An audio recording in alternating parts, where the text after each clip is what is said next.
Welcome everyone. In this video, we are going to see how to delineate watershed using ArcGIS.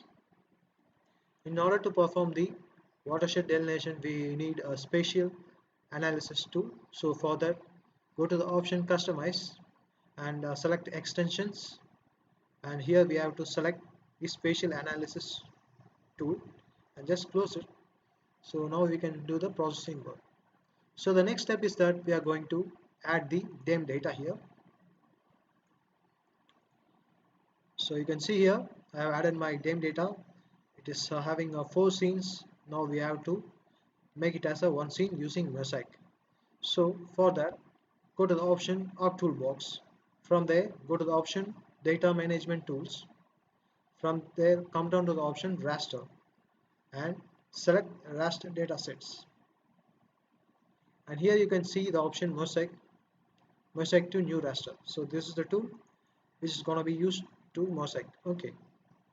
So now we are going to input our DEM data here. So just drag and drop, just select the image and drag and drop here. This is simple, and we have to specify the output location. I'm just clicking here and selecting the mosaic tool, sorry, mosaic folder. Just click on add, and the next step will be the name for the mosaic dataset. So I'm just giving us mosaic itself, and we have to specify the extension. So you can see here on the right hand side, you can see a lot of option is available, various format is available. You can just refer it. So I'm going to save it as a TIFF file, so it has to be given .tif. Okay, now if you need to specify the spatial reference for this raster, you can just click on here and specify the projections for it. And the next thing is that we are going to specify the pixel type. So for that, just click on any one of this DEM image, go to the option properties. Here you can check the details like cell size and the number of bands and the pixel type and depth. So this is a signed integer, and it is having the pixel depth of 16-bit.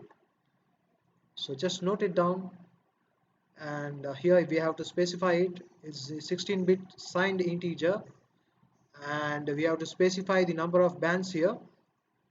So it is a temp data, so we are going to just specify it as 1. Okay, now what we are going to do is that just give OK, and the processing will be done. So you can see here the mosaic has been completed, and I'm just disabling the rest of the images in order to see the image. So you can see the image. The 4 tile has been compiled to as one tile. So we are going to use this tile for the watershed delineation. So before that, go to the option Geoprocessing tool and select the environment tool in order to select the workspace. So you can just select the current workspace. You can just click on the folder and specify it where to save the uh, current analysis results. And you can also have the scratch workspace where you can save the temporary files.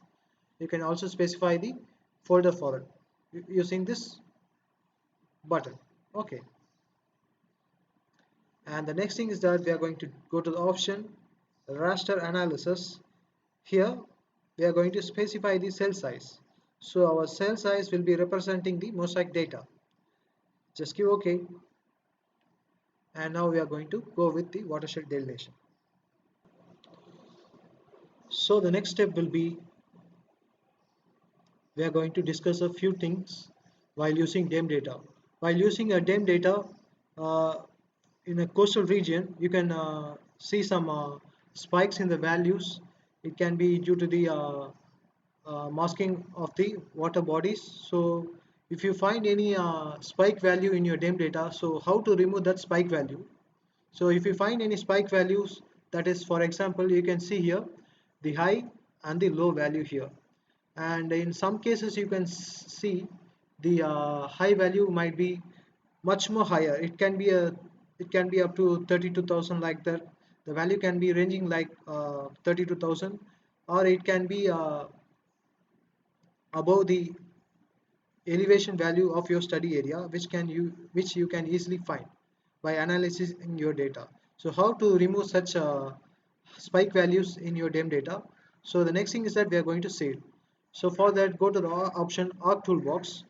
Here you can see the option Spatial Analysis Tool, and select it, and select once again the conditional, and come down to the option Con. Here you can see here the input conditional raster. Here we have to input our mosaic data, and we have to specify the expressions here. So this is only for those who is having a spike in the DEM data, uh, which is uh, which is not seen in the normal DEM data, which is which can be seen in the coastal regions, where you can see a sudden spike in the elevation value. Okay, so you must also be sure that the study area you have picked, you have to just explore what is the maximum elevation and what is the minimum elevation, and you can just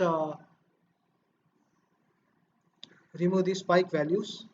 Just click on the values twice, and click equal to. Make sure you don't leave any space here, and specify the spike value here. For example, I'm just specifying it as 32,767 here, and I'm just giving OK. So the next thing is will be, we are going to input the raster, true raster or constant value. So if there is a spike, we have to assign it as a constant value. So I'm going to pick it as 0 if it is in case of a coastal region. Okay. And the next thing is that we are going to input the false raster data, that is the our mosaic data or the DEM data, and we have to specify the output raster and give OK in order to remove the spike in data.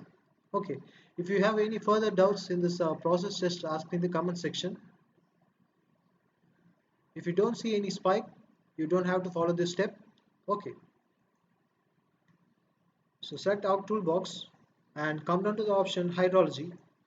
Here we are going to go to the first step, that is fill. So the fill tool is used to remove the uh, no data. So for example, if you are working with DEM, you can see there are few gaps in the data, and there are some values which are normally, which is higher than the normal value, means if it is having a sudden dip in the value, and you can use this fill tool in order to smoothen the data, remove the impurities, and the you can remove the gaps in the data. So you can see here the fill sinks in a surface raster to remove small imperfections in the data. Okay, so now we are going to input our mosaic data here and specify the output surface raster. So we are going to name it as fill and save it.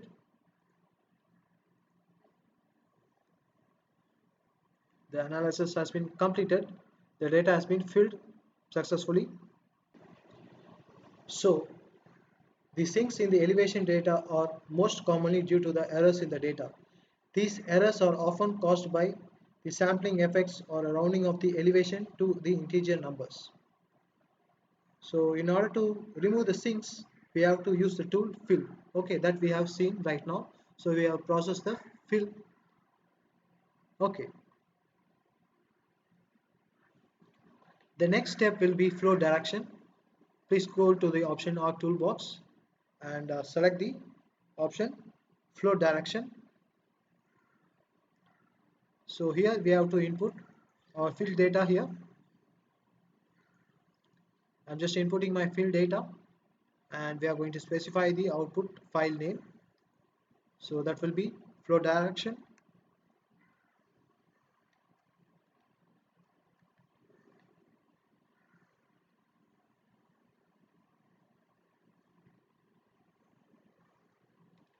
And save it.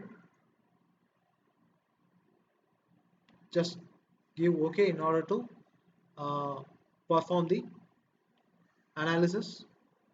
So the flow direction, that the water flow from one particular cell based on the underlying topography of the landscape. Hence, the flow direction will determine the ultimate destination of the water flowing from the surface of the land. Here, each cell is assigned some value in order to calculate the flow directions. Okay, now just give OK in order to process it.